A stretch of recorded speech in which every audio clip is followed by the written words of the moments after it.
कर बुद्धि निर्मल स्वच्छ रह तू दूर दुख कर द्रोह से, जब चित्त होगा स्वच्छ तभी शांति अक्षय पाएगा। जब हृदय शुद्ध होगा तो सम्यक शांति पाएगा। और गुरुदेव जो ज्ञान देते हैं, ये ज्ञान हमको मुक्त करने का सामर्थ्य रखता है मोह से। ये ज्ञान ही केवल तुझे सुख मुक्ति का दातार है, न ज्ञान बिन 100 कल्प में छूटता संसार है। तन सुखाए पिंजर की ओ धरे रहन दिन ध्यान, तुलसी मिटे न वासना बिना विचारे ज्ञान। तो आप लोग उस ज्ञान को श्रवण करने के लिए एकत्रित होते हैं। ये सचमुच आप लोगों ने अपनी सूक्ष्म बुद्धि और पवित्र बुद्धि का परिचय दिया है कि सत्संग में आकर के बैठना है। भले सबको पता था बारिश हुई है, मैदान में कीचड़ होगा, पर उसकी परवाह न करके, कपड़े खराब होंगे उसकी परवाह न करके कि दिल तो पवित्र हो जाएगा, कपड़े तो फिर भी धुल जाएंगे, पर हृदय पवित्र करने का बापूजी का सत्संग और गुरुदेव की दृष्टि, जिनकी दृष्टि हम पर पड़े हम पावन हो जाएं, ऐसा मौका भाग्य से मिलता है। वहाँ बारिश होगी तो थोड़े भीगेंगे, कपड़े खराब होंगे, दिल तो साफ हो जाएगा, हृदय शुद्ध हो जाएगा। और क्या पता किस समय हृदय पूर्ण शुद्ध हो और गुरुदेव की कौन सी बात लग जाए। गुरुदेव को जो करना है हमारे लिए वो तो एक क्षण में हो सकता है, एक क्षण में। परम पिता ने पुत्र को देखा, बस वो देख लें। और गुरुदेव चाहते हैं कि वो घड़ी आए कि बापू हमको देख लें उस नजर से, जिस नजर से गुरुदेव देखना चाहते हैं। अब वो हमारे ऊपर है कि हम वो स्थिति, हम अपनी स्थिति ऐसी कैसे बनाएं कि हम पूर्ण कृपा पात्र बन जाएं। कृपा पात्र तो हैं तभी तो दीक्षा मिली, नहीं तो दीक्षा क्यों मिलती। अब पूर्ण कृपा पात्र बन जाएं, परम पिता ने पुत्र को देखा, वो घड़ियां आ जाए। उसके लिए जरूरत है कि हम साधन निष्ठ हों और गुरु निष्ठ हों। पार्वती जी की तरह अब मैं जन्म शंभु हितहारा, के गुण दूषण करे विचारा। इससे भला होगा। भगवत गीता में 4 जगह भगवान ने खूब आश्वासन अच्छे अच्छे दिए हैं। एक 6ठे अध्याय के 40वें श्लोक में पढ़ के देखना, दूसरा 9वें अध्याय के 22वें श्लोक में, तीसरा 16वें अध्याय के 4थे श्लोक में, 4थे या 5वें देखना, और चौथा आश्वासन दिया है 18वें अध्याय के 66वें श्लोक में। 4 जगह भगवान ने साधकों को इतना बढ़िया आश्वासन दिया है कि और कोई दे नहीं सकता, और इससे बड़ा आश्वासन कोई हो नहीं सकता। इतना बढ़िया और बड़ा आश्वासन भगवान कृष्ण का है हम साधकों के लिए, भक्ति करने वालों के लिए। तो 6ठे अध्याय में आश्वासन दिया कि ऐसा काम करने वालों की कभी दुर्गति नहीं होती। भक्ति करे, सत्संग सुने, सुमिरन करे, उनकी दुर्गति नहीं होती। व्यवस्थापकों को चाहिए कि पंडाल में हरे राम राम राम हरे हरे, हरे कृष्णा कृष्ण कृष्ण हरे हरे, हरे कृष्णा कृष्ण कृष्ण हरे हरे, हरे राम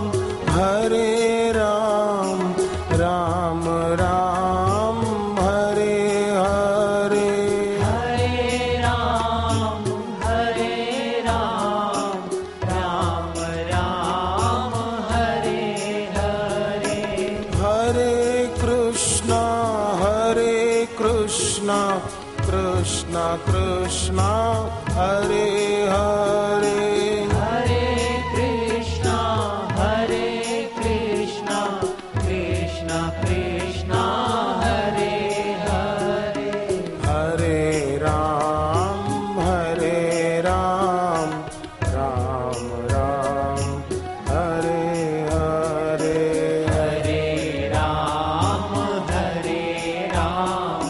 राम राम हरे हरे,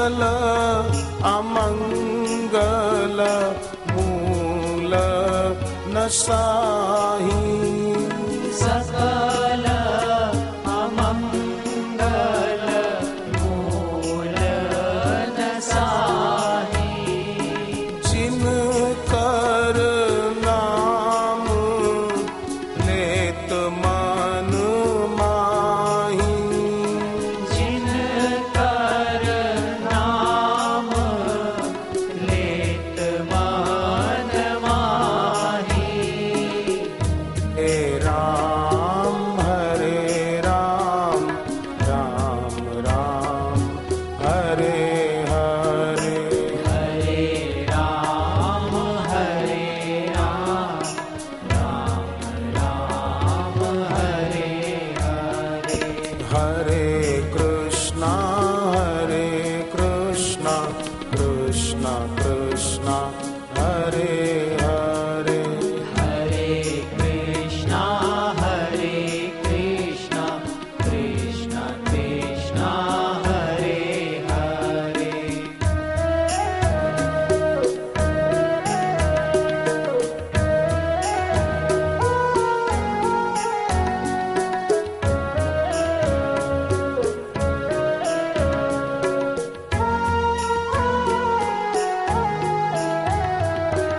कह हनुमंत विपति प्रभु सोई कहा हनुमंत विपति प्रभु सोई जब तब सुमिरन भजन न होई जब तब सुमिरन भजन न होई हरे राम राम राम हरे हरे हरे राम राम राम हरे हरे हरे कृष्णा कृष्णा कृष्णा हरे हरे हरे कृष्णा कृष्णा कृष्णा हरे हरे हरे राम राम राम हरे हरे हरे राम राम हरे हरे दीन दयाल बिरद संभारी दीन दयाल बिरद संवारी हरहु नाथ मम संकट भारी हरहु नाथ मम संकट भारी हरे राम राम राम हरे हरे हरे राम राम हरे हरे हरे कृष्णा कृष्णा कृष्णा हरे हरे हरे कृष्णा कृष्णा हरे हरे राम हरे हरे राम हरे हरे तो कल पूर्णिमा आज भी है, कल भी है। हमसे भी कि ऐसे घंटों भर भक्त तप करें, भूख और प्यास सह लें, पानी मिला तो पिया, न मिला तो कोई बात नहीं। ईश्वर बहुत खुश हो रहे हैं, मुझे ऐसा लग रहा है।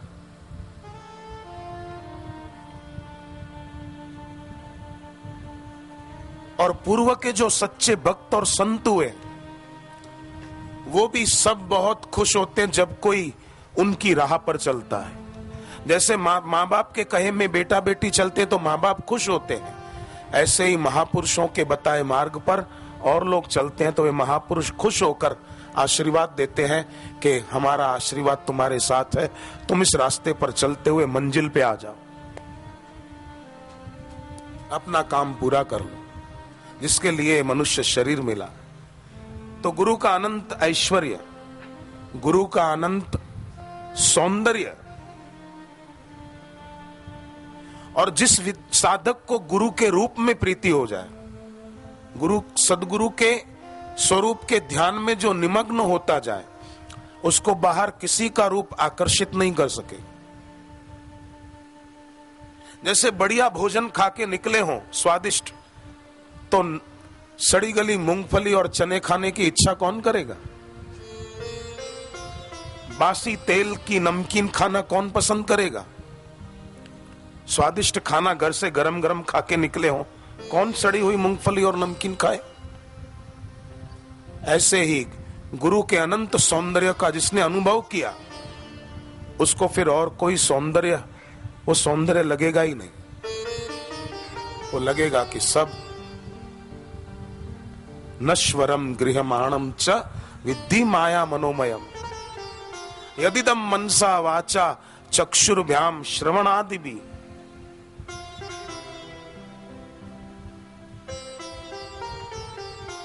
तो तीसरी बात, गुरु का अनंत माधुर्य। माधुर्य मतलब जो सबको अपना लेते हैं, ये गुरुदेव का अनंत माधुर्य है। कभी बापूजी पूछते हैं दीक्षा के समय कि तुम ग्रेजुएट हो कि नहीं, तुम पैसे वाले हो कि नहीं, तुमने रुपया कमाया है कि नहीं, तुम दक्षिणा दोगे कि नहीं। कभी बापूजी बोले किसी को दीक्षा के समय कि मैं तुमको दीक्षा तब दूंगा जब तुम मुझे कुछ दोगे? गुरुदेव पहले से बोलते हैं कि दीक्षा एक शर्त पर देंगे, कोई चीज वस्तु रुपया पैसा दीक्षा के निमित्त नहीं लाओगे। ऐसा बापूजी पहले बोलते हैं। ये बापूजी का अनंत माधुर्य, ये कि वो हमसे कुछ नहीं चाहते, हमें दीक्षा देकर अपनी तपस्या की पूंजी हमको बांटकर वो आनंदित हो जाते हैं। ये अनंत माधुर्य। कभी गुरुदेव ने दीक्षा के समय पूछा कि तुम शराब पीते हो, तुमने कभी मांसाहार किया है? अगर मांसाहार किया हो तो तुमको दीक्षा नहीं देंगे, ऐसा कभी बोला बापूजी ने? एक साधक ने तो गुरुदेव को दीक्षा के समय पूछ ही लिया विदेश में कि गुरुदेव मैं तो मांसाहार करता हूं, सच्ची बात है, और शराब भी पीता हूं, तो मैं दीक्षा ले लूं भले, आप मुझे देंगे? गुरुदेव ने कहा कोई बात नहीं, मैं तुझे ये नहीं कहता कि शराब छोड़ और मांसाहार छोड़, तू दीक्षा लेकर जप करेगा ना बेटे, तुझे परमार्थिक सुख मिलेगा, शराब और मांसाहार यूं ही छूट जाएगा। और उस सेठ ने मुझे कहा, उस दिन के बाद मैंने कभी कुछ मांसाहार नहीं किया, शराब भी नहीं पी, छूट गया, छोड़ना नहीं पड़ा। ये गुरुदेव का अनंत माधुर्य। वृंदावन के स्वामी अखंडानंद सरस्वती जी बैठे थे, वे भी ज्ञानी महापुरुष थे, बैठे थे। अचानक एक आदमी आया और कहा महाराज मैं बहुत पापी हूं, बहुत पाप किए, पर मैं आपकी शरण में रहना चाहता हूं, आप मुझे रखोगे? बोले हाँ हाँ कोई बात नहीं, आजा। बोले महाराज मैं शराब भी पीता था। बोले कोई बात नहीं। महाराज मैं मांस भी खाता था। बोले कोई बात नहीं। महाराज मैंने दुराचार भी किया है। बोले कोई बात नहीं। महाराज मैंने इतने पाप किए, मैंने कई बार झूठ भी बोला है। बोले कोई बात नहीं। बोले फिर भी आप मेरे को रखोगे? संत अखंडानंद जी ने कहा कि बेटे ये सब तो तू मुझे आज बता रहा है कि तू झूठ बोलता था, तूने दुराचार किया, शराब पिया, मांस खाया, तू मुझे आज बता रहा है, पर क्या ईश्वर को पता नहीं था तू शराब पीता है, मांस खाता है, झूठ बोलता है? फिर भी भगवान ने तुझे अपनी दुनिया से नहीं निकाला तो मैं तुझे अपने पास से कैसे निकाल दूंगा? आजा बेटे, मेरा द्वार तेरे लिए खुला है, कभी न होता बंद किसी के लिए तुम्हारा द्वार। पर उसने कहा महाराज जी मुझे पता नहीं लगता है कि मैं बहुत पापी हूं, तो स्वामी अखंडानंद जी ने क्या कहा, उसके हाथ में चावल दिए, कच्चे चावल, अक्षत और कुश, और हाथ में पानी दिया और कहा कि संकल्प कर, तूने जो भी आज तक पाप किए हैं, बुराई की है, तू वो सब मुझे अर्पण कर रहा है। ले हाथ में चावल और पानी, बेटा ये कुश रख, सब मुझे दे दे। क्या महापुरुषों की करुणा होती, ये महापुरुषों का माधुर्य है। तो ये गुरुदेव का अनंत माधुर्य है कि गुरुदेव दीक्षा देते समय पूछते नहीं कि तुमने कोई पाप तो नहीं किया, तुम शराब पीते हो कि नहीं, वो तो दे देते हैं अपनी तरफ से कि चल तू तर जा, तेरा कल्याण हो जाए। ये गुरुदेव का अनंत माधुर्य, अनंत ऐश्वर्य के धनी, अनंत सौंदर्य के धनी और अनंत माधुर्य के धनी गुरु हैं।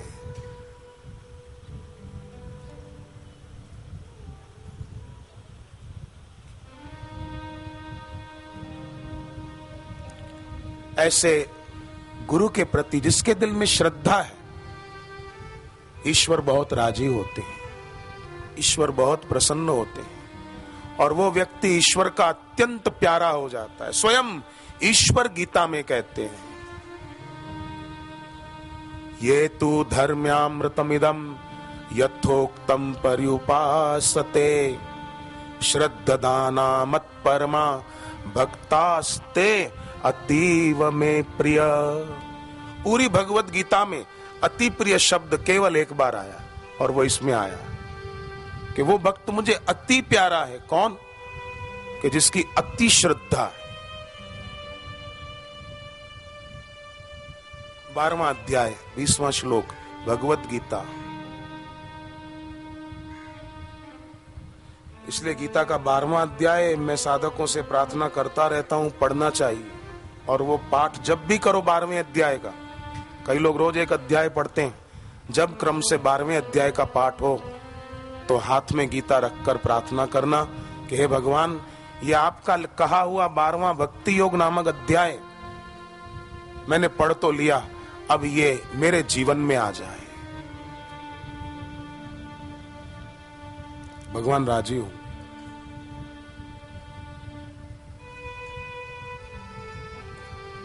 गुरु राजी होंगे, शिव जी, सब देवी देवता सब राजी होंगे। जिसकी सदगुरु में भक्ति, उस पर सब देवता राजी होते हैं।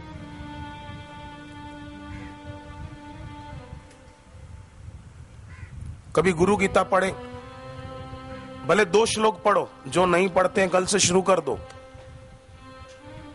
जैसे ब्राह्मण लोग श्रावणी पूर्णिमा को जनेऊ बदलते हैं, उसी प्रकार जो पहले का नियम छूट गया है फिर से शुरू कर दो, कल से नया जीवन। कि अब हम गुरु गीता नहीं छोड़ दिए थे, कल से पढ़ेंगे, भले 2 श्लोक पढ़ेंगे, खाली 2 श्लोक, क्या टाइम लगेगा, पर पढ़ेंगे। पर 2 श्लोक पढ़कर शिव जी को प्रार्थना करना है, भगवान भोलानाथ, आपने जो गुरु गीता में कहा है बस वो मेरे जीवन में आ जाए। और आप तो आशुतोष, तुम अवढर दानी, आप तो जल्दी राजी होने वाले देव हैं। आरती हरहु दीन जन जान, आशुतोष तुम अवढर दानी।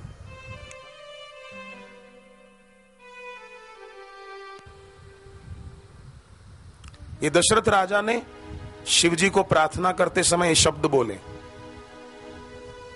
आशुतोष तुम अवढर दानी, आरती हरहु दीन जन जानी। मेरी ये विपत्ति हर लो। और विपत्ति क्या है? जब सुमिरन भजन ना हो, ये बड़ी विपत्ति।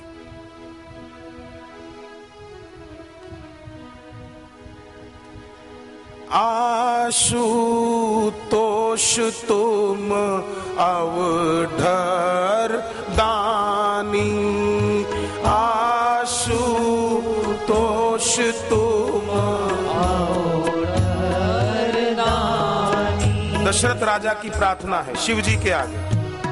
कितने सुंदर शब्द बोले, जल्दी राजी होने वाले हे महादेव।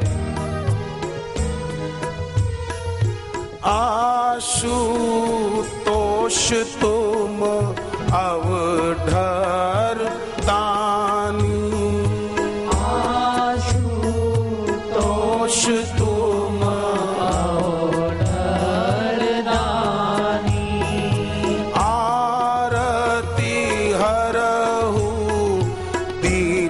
जन जानी।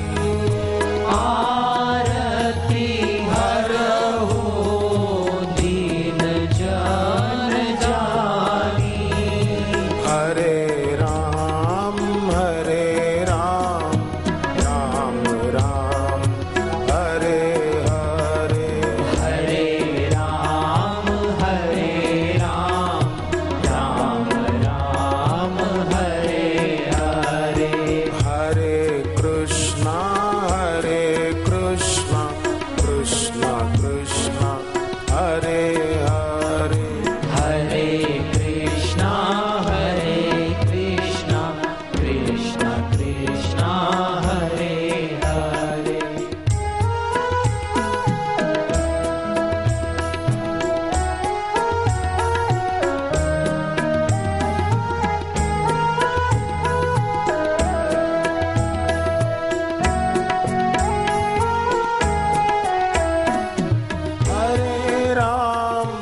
हरे राम राम राम हरे हरे। हरे राम राम राम हरे हरे। हरे कृष्णा कृष्णा कृष्णा हरे हरे। हरे कृष्णा कृष्णा कृष्णा हरे हरे। हरे राम राम राम हरे हरे। हरे राम राम हरे हरे। हरे कृष्णा कृष्णा हरे हरे। हरे कृष्णा कृष्णा हरे हरे।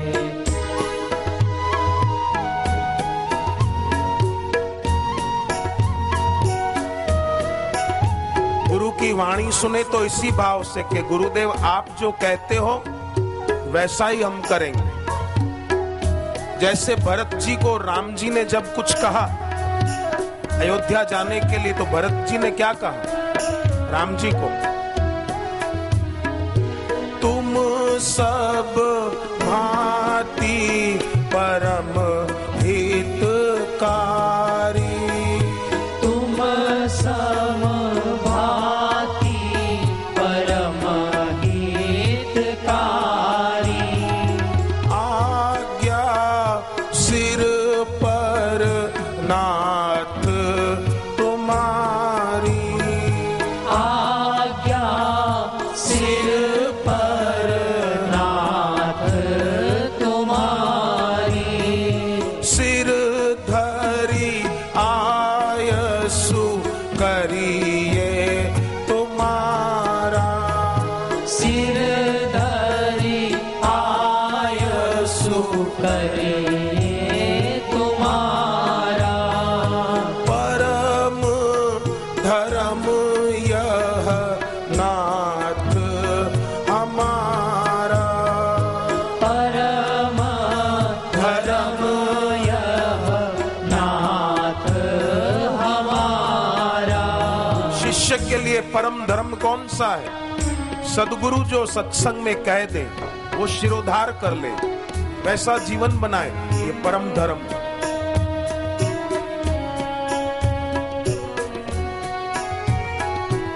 बहुत अच्छी है ये बात। यही बात शिव जी भी बोले। जब राम जी ने शिव जी को कहा कि पार्वती जी तप कर रही, आप अब तप छोड़कर पार्वती जी से ब्याह की तैयारी करो, तब शिव जी भी बोले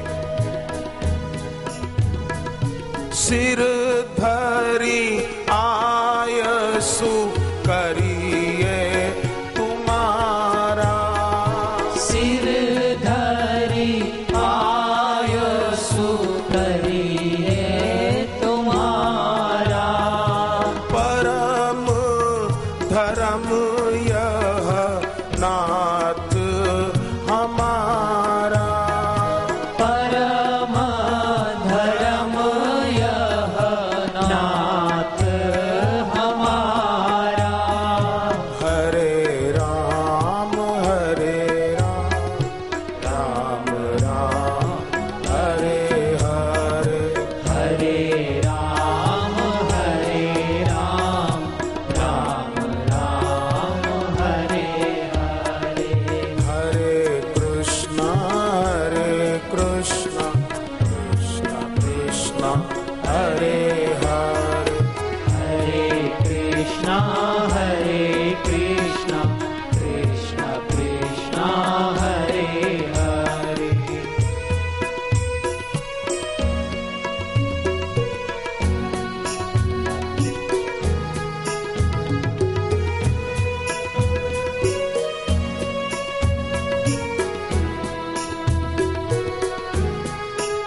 ऐसी हमारी मति हो कि सिर धरी आय सुकरिय तुम्हारा, परम धर्म ये नाथ हमारा। सत्संग की पुस्तकें पढ़नी चाहिए, फालतू मैगजीन, सुबह उठे तो अखबार लेकर बैठ गए। अखबार पढ़ना कोई बुरा काम नहीं है, पर सुबह सुबह क्या जरूरत है जगत का कचरा दिमाग में भरने की। सुबह माला लेकर जप किया, पाठ की पुस्तकें पढ़ी, स्तोत्र पाठ किया, वो हितकारी। सत्संग की पुस्तकें घर पे रखनी चाहिए, रोज पढ़नी चाहिए। गुरुदेव की पुस्तकें अगर घर पे हो तो एक बार पढ़ लियो तो बार बार थोड़ी थोड़ी पढ़ा करो। सदग्रंथ पढ़ तू भक्ति शिक्षक, ज्ञानवर्धक शास्त्र पढ़। भक्ति बढ़ेगी उनको पढ़ने से। सदग्रंथ पढ़ तू भक्ति शिक्षक, ज्ञानवर्धक शास्त्र पढ़। विद्या सभी पढ़ श्रेयकारिणी, श्रेयकारिणी विद्या पढ़। मोक्षदायक शास्त्र पढ़। गुरुदेव का साहित्य मोक्षदायक है। मोक्ष माने मरने के बाद मोक्ष नहीं, जीते जी इच्छा वासना विकारों से, वासना के आवेगों से मोक्ष दिलाते, व्यसनों से मोक्ष दिलाते। विद्या सभी पढ़ श्रेयकारिणी, मोक्षदायक शास्त्र पढ़। दिव्य प्रेरणा प्रकाश ईश्वर की ओर, ये सब मोक्षदायक शास्त्र है। ऋषि प्रसाद, आदर सहित अनुराग से सदग्रंथ का ही पाठ कर, दे चित्त शिष्टाचार में दुष्टाचरण पे लात धर। सदग्रंथ पढ़ने पढ़ाने चाहिए। सदग्रंथों के प्रचार प्रसार में अगर हमारा 25-50 रुपया लग भी गया तो घाटा नहीं है, बढ़िया है कि हमारे द्वारा ज्ञान की गंगा औरों तक पहुंची। ये समिति वालों ने जो आयोजन किया, तन मन धन से सेवा करके उन्होंने व्यवस्थाएं जुटाई, किस लिए जुटाई? उनको अपने लिए कुछ चाहिए नहीं, औरों को सबको सत्संग मिल जाए बस, उसलिए ये आयोजन किया। पढ़ ग्रंथ नित्य विवेक के, मन स्वच्छ तेरा होएगा। वैराग्य के पढ़ ग्रंथ तू बहु जन्म के अगदोएगा। अनेक जन्मों के पाप ये ग्रंथ पढ़ने से नष्ट होते। विवेक बढ़ेगा, और विवेक बढ़ेगा तो हो ही विवेक, मोह भ्रम भागा, तब रघुनाथ चरण अनुरागा। अनुराग पक्का हो जाएगा। पढ़ ग्रंथ सादर भक्ति से आह्लाद मन भर जाएगा। श्रद्धा सहित स्वाध्याय कर तो संसार से तर जाएगा।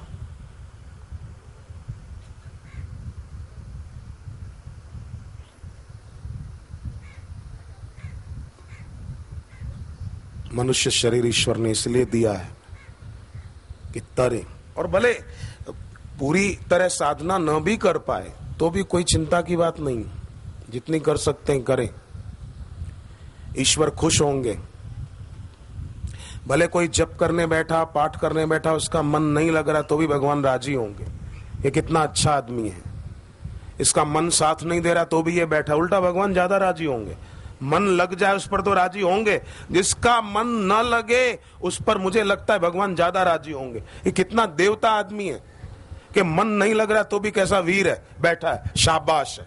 भगवान दुगने राजी हो जाएंगे, निराश नहीं हो जाए कि मेरा मन नहीं लग रहा है, मैं क्या करूं, जब छोड़ दूं, नहीं नहीं, करता रहे। भगवान देखेंगे कि इसकी नीयत कितनी अच्छी है, कितना नेक दिल आदमी है, मन नहीं लग रहा तो भी बैठा है, वीर है, वीर।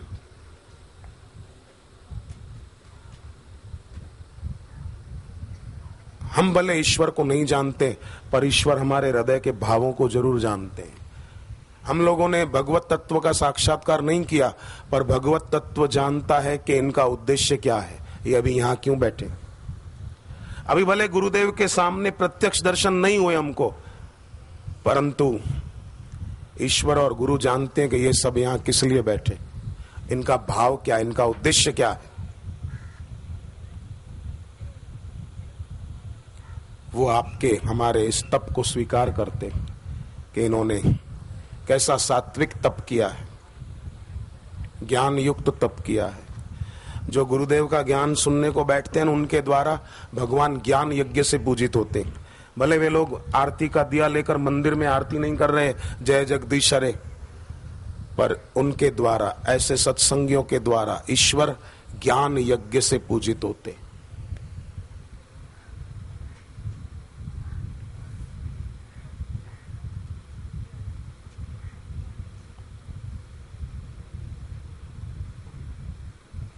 तो 10 सितंबर जो बाद में आए, मैं उनके लिए फिर से बोलता हूँ।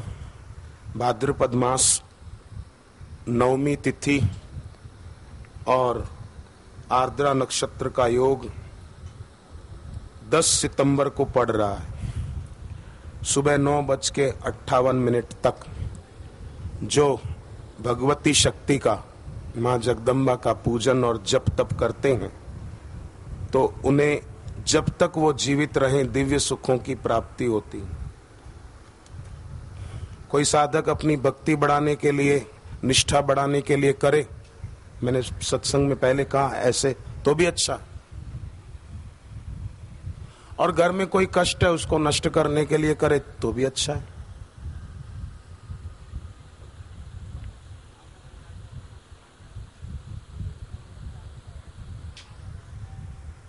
तो कोई बोले और तो कोई कष्ट नहीं, हमारे परिवार का अमुक व्यक्ति हमको तंग बहुत करता है, जिद बहुत करता है या व्यसन बहुत करता है, तो रात को जहां सोते हैं आप खुद, वहां एक लोटे में पानी भर के भगवान का नाम जपते जपते उसमें लाल चंदन का पाउडर डाल दिया, वहीं रहने दिया। सुबह नहाकर सूरज उगने पर तुलसी के पौधे में डाल दिया, प्रार्थना पूर्वक के उनको सद्बुद्धि मिले, वो अपना भी भला करें, उन्नत हो, और हमें भी तंग न करें। वो उन्नत होंगे तो हमें खुशी होगी। और गायत्री मंत्र जपते हुए सूर्य को अर्घ्य दें कि उनको सद्बुद्धि दे, वो अपना जीवन अवनत ना करे, उन्नत करे, वे भी उत्तम शक्ति के स्वामी बने, सुपथ से कुपथ में न जाएं, ऋग्वेद के आदेशों का पालन करें।